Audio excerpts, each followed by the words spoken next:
Hey everyone, welcome! Are you ready to go on a really cool adventure? Today we're going to discover a secret behind something you might do every single year. It's going to be a trip through time, so get ready! Okay, so let me start by asking you something. Have you ever made a promise to yourself right at the start of a brand new year?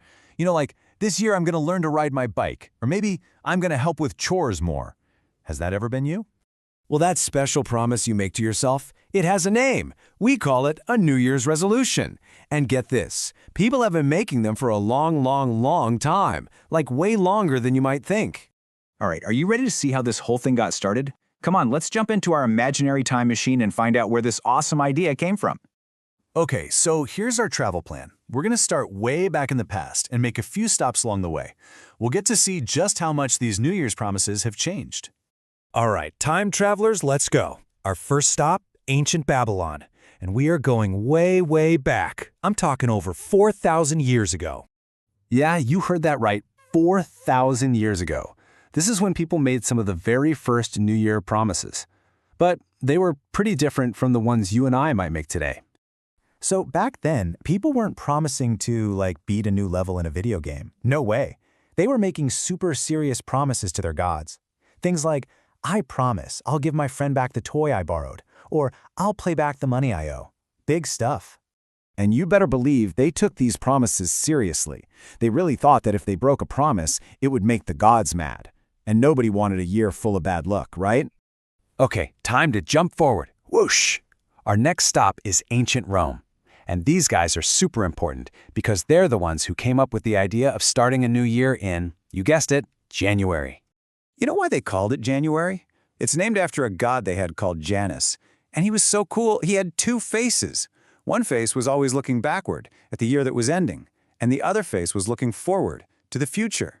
It's kind of like he was telling people, hey, think about what you did last year before you start the new one. Okay, let's keep moving through time.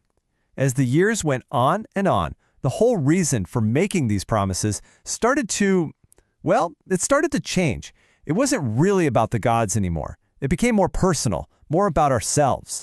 So when we get to a time called the Middle Ages, things got a lot quieter. Instead of making big, loud promises to gods, people started to focus more on just thinking about how they could be a little bit better, a little bit kinder as a person. So look at this. It's pretty cool.